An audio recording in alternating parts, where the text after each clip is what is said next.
উড়ি বাবা, উড়ি উড়ি উড়ি। Hello everyone, আসসালামু আলাইকুম। কেমন আছেন আপনারা সবাই? আলহামদুলিল্লাহ আমি অনেক ভালো আছি। আশা রাখছি আপনারা সকলেই সবাই ভালো আছেন। আমারও এই দোয়াই থাকে, আমার সাথে সাথে আপনারা সবাই ভালো থাকুন। উড়ি বাবা, এ আবার কেমন কথা? জি উড়ি, সব কিছু লাগিয়েছে ভাই, উড়ি কি দোষ করলো? জি হ্যাঁ, আজকের ভিডিওতে থাকছে যে বিষয়বস্তু তা হচ্ছে আমাদের সিমের ফলন। সিম, যাকে এদেশের সিলেটের লোকেরা উড়ি বলে ডাকে। আমরা কখনোই জানতাম না যে সিমকে উড়ি বলা হয়। এনিওয়েজ, উড়ি বলি বা সিম বলি বা গ্রিন বিন বলি, একই কথা। তা একটু দেরি হয়েছে বুঝতে, কিন্তু ভাই সাব্বাস, বুঝে গিয়েছি। তো এখন হচ্ছে কথা যে সিমের জন্য this is not a right way এবং right time to do this. এখন হচ্ছে আমাদের সিম গাছের জন্য সময়টিও সঠিক নয় এবং টাইমটিও সঠিক নয়।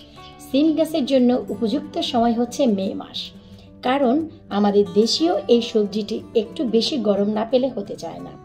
আপনারা এই জন্য যে কাজটি করতে পারেন, আমাদের যেহেতু এটি বাংলাদেশীয় সবজি, যে কারণে এই সবজিটি যদি আমরা মে মাসে লাগাই, তাহলে সিম যে ধরে যে রুট, যে এটি তো একটি লতালো গাছ, যে লতায় সিম ধরে সেই লতাটি আসতে আসতে সময় লেগে যায় জুলাই আগস্ট। ভালো কথা, কোনো সমস্যা নেই। কিন্তু জুলাই আর আগস্টে ইউকেতে পড়ে যায়, ইংল্যান্ডে আমাদের এই লন্ডনে পড়ে যায় ঠান্ডা। ততদিনে সিম গাছে ফুল হয় আর ঠান্ডা, ফুল আসে আর ঠান্ডা আসে, ফুল আসে আর ঠান্ডা আসে, যার কারণে আমরা সিম গাছ থেকে অনেকেই সিম পাই না, কারণ ঠান্ডায় তখন গাছটি মরে যায়। তো এবছর আমি একেবারেই যারা নতুন তাদের জন্য যে আইডিয়াটি করেছি, আপনারা ঠিক এখন থেকেই সিমের চারা বানাতে পারেন ঘরে। আপনারা প্লিজ, আমি একটু ডিটেলসে বলে দিচ্ছি, কারণ একেবারেই যারা নতুন, আমি কিছুদিন আগেই জানতে পেরেছি তারা বাহিরে গাছ দিয়েছে এবং মরেও গেছে। তো তাদের জন্য বলছি, আপনারা এই গাছের চারাগুলো এখন ঘরে বানাবেন প্লিজ। এখন যতই রৌদ্র দেখেন, বাহিরে নিয়ে যাবেন না, মরে ভূত হয়ে আপনাদের পিছনে পিছনে আপনাদের আবার ডাকা শুরু করবে। তো তাদের জন্য আমি বলছি ডিটেলসটি, আপনারা এখন থেকে চারা বানাবেন এবং মে মাস আসতে আসতে কিন্তু ঘরেই আপনাদের লতা পাতা ছেড়ে দিবে। সেই হিসেবে আপনাদের লাঠিগুটি দিয়ে গাছটিকে সামনে রাখার দায়িত্ব আপনাদের। তো চলুন, অনেক আমি বুঝিয়ে ফেলেছি, এখন আমি আমার জার্নি শুরু করি। কেন আমরা এখন থেকে সিমের ফলন করব, আশা রাখছি আপনারা তা বুঝতেই পেরেছেন। তো এবছর আমি যে সিম লাগাতে যাচ্ছি তা হচ্ছে রূপবান সিম, যা হচ্ছে আমাদের বাংলাদেশের ফ্ল্যাট সিম। সাইড থেকে হালকা একটু পার্পল হয়, খুব মিষ্টি হয়, খেতে ভীষণ দারুণ হয়। এই হচ্ছে ভাই ভীষণ দারুণ সিমের বীজ। এই যে দেখুন, আমি বীজগুলো অন্যান্য বীজের মতন করেই কিন্তু রেখে দিয়েছি একটি টিস্যুতে, ডাম্প ক্লথে। এই যে দেখুন কত দারুণভাবে রুটিন হয়ে গেছে। আর এখন প্রসেস কিন্তু ভাই একেবারেই সেম, নতুন কোনো প্রসেসিং নেই। আমি ঠিক একইভাবে অন্যান্য ফুলের পটগুলো যেভাবে জমিয়ে রেখেছিলাম, তো ঠিক একইভাবে আমি এই গাছটিও ঠিক এই পটেই লাগাবো। তো আমার বীজ হচ্ছে মোট কয়টি আমরা একটু গুনে দেখি, 1টি 2টি 3টি 4টি 5টি 6টি 7টি হচ্ছে বীজ, আর আমার ঘর হচ্ছে 6টি। তো আমরা যে কাজটি করতে পারি, আমরা শুরুতেই এই বীজগুলোকে আমরা একটি একটি করে দিয়ে দিব। এই যে দেখুন, শুরুতে একটি একটি করে দিয়ে দিচ্ছি। এই যে দারুণভাবে বসে যাচ্ছে। এই যে দেখুন, উড়ি বাবা, উড়ি ছাড়া কি গার্ডেনের সৌন্দর্য হয় বলুন? সিম হচ্ছে আমাদের খুবই পছন্দের একটি সবজি, সিম ছাড়া কি আর হয়? আর বাকি যে দুটি আছে, দুটি হচ্ছে আমি এ পাশে দিয়ে দিব। এই যে দেখুন, এখন আমি যে কাজটি করছি এভাবেই আপনারা রেখে দিতে পারেন, অথবা এই যে সিমের বীজ আমি যা করছি, সিমের বীজটির ক্ষেত্রে আমি যা করছি, এই যে দেখুন, আমি বীজটিকে একটু দাঁড় করিয়ে দিচ্ছি। এই যে দেখুন, এই যে দাঁড় করিয়ে দিচ্ছি। এই যে, যদিও এখন ভাবতে পারেন যে আমাদের শিকড়টি তো উপরে আছে, ট্রাস্ট মি, এই শিকড়টি ডেফিনেটলি নিচের দিকে চলে যাবে।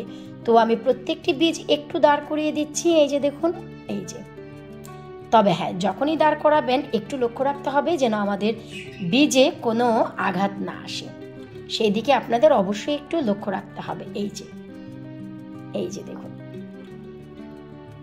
ঠিক একইভাবে আমি সবগুলো বীজ দিয়ে দিচ্ছি।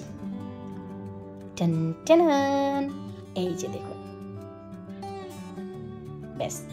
শিকড়টিও আমাদের চাপাচাপি করার কোনো প্রয়োজন নেই। এই যে শুধু একটু কোনো রকম দাঁড় করিয়ে দিতে পারলেই হয়ে গেল, ব্যাস। দেখতেও চমৎকার লাগছে এবং খুবই স্টেবলও আছে। এখন আমরা এর উপর হচ্ছে দেব মাটি।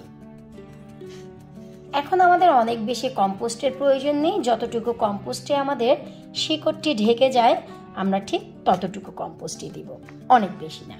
এই যে, এবং আলতো করে দিব যেন আমাদের শিকড়ে কোনো প্রকারের আঘাত না আসে। সিম গাছ আপনাদের কাদের কাদের পছন্দ এই ভিডিওর নিচে অবশ্যই কমেন্ট করে জানাবেন। কারা কারা সিমের ফলন অলরেডি শুরু করেছেন। আমি তো ভাই শুরু করে দিয়েছি, কারণ সিম কিন্তু আমার ভীষণ পছন্দ। মাসে একবার হলেও ট্রাই করি সিমের তরকারি খাওয়ার জন্য, কিন্তু যেখানে থাকি রে ভাই সেখানে বাঙালি কোনো শখ নেই, যেতে হয় সেই হাঁসলো। যখনই যাই আর কিছু আনি বা না আনি, দেশি সিম তো ভাই নিয়ে অবশ্যই আসি। এই যে দেখুন, আমরা সবগুলোকে একটু প্রেস করে দিয়েছি আলতো করে। এই তো প্রত্যেকটি পটে মাটি দেওয়া হয়ে গেছে। এবার অল্প করে আমাদের এখানে পানি দিয়ে দিতে হবে। এই যে দেখুন, অনেক বেশি কিন্তু পানি দেওয়া যাবে না, আপনারা খুবই সামান্য পানি এতে ব্যবহার করবেন। এই যে আমি একটু দেখাচ্ছি, আপনারা দেখলেই বুঝতে পারবেন কতটুকু পানি আমি দিতে যাচ্ছি। কারণ অনেকেই দেখা যায় অনেক বেশি পানি ব্যবহার করে ফেলে, আর তা করার কোনো প্রয়োজন নেই। খুবই অল্প করে পানি দিতে হবে। এই যে দেখুন আপনারা, আমি কতটুকু পানি দিতে যাচ্ছি, খুবই সামান্য। এই যে দেখুন,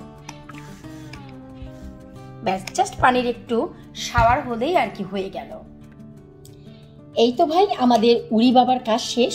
এখন যেহেতু একটু বেশি ঠান্ডা যাচ্ছে আর সিম গাছে যেহেতু একটু গরম বেশি প্রয়োজন, তাই এই যে আমি পটটি একটু ক্লিন ফিল্ম দিয়ে পেঁচিয়ে রেখেছি। এতে করে একটি গ্রিন হাউসের মতো কাজ হবে আর আমাদের সিম বীজে কোনো সমস্যা হবে না। এটি আপনারা নর্মাল প্লাস্টিক দিয়েও ঢেকে রাখতে পারেন। যে কোনো গাছ প্লাস্টিক দিয়ে ঢেকে রাখলে এতে করে একটু গরম শোষিত হয় আর গাছগুলো একটু দ্রুত বের হয়। আর আমি জানি যে ভিডিওটি দেখার পর আপনারা অনেকেই প্রশ্ন করবেন, আমি যখন পানিটি স্প্রে করেছি সেই পানির কালারটি হলুদ ছিল। জি হ্যাঁ, বীজে যেন শুরু থেকেই গাছে যেন কোনো রোগ না হয় সেই জন্য আমি হলুদের পানি ব্যবহার করেছি। আর এই হলুদ কোনো অন্যান্য হলুদ নয়, কোনো রঙও নয়, আমরা যে নর্মাল রান্নার কাজে ব্যবহার করি সেই হলুদ। নর্মাল পানিতে নর্মাল হলুদ মিশিয়ে সেই পানি স্প্রে করেছি। এতে করে গাছ যখনই জন্মাবে রোগমুক্তভাবে জন্মাবে। ট্রাস্ট মি, এভাবেই আমি গাছ বানাই। বিদায় নিচ্ছি উড়ি বাবা, উড়ির সাথে। আল্লাহ হাফিজ।